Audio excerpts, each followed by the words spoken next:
Acer laptop. Ang problema po nito ay hinge nya. Yun o. Lumabas na po yung hinge nya sa kanyang cover. Kaya aayusin po natin yan. Okay, let's go.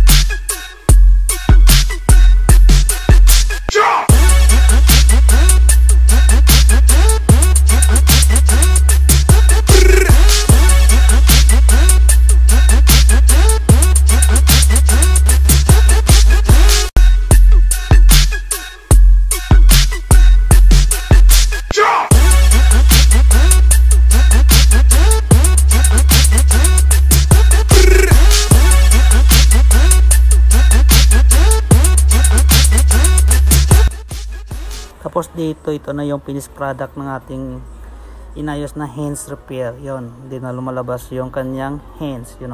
Kitang kita naman sa video. Salamat po.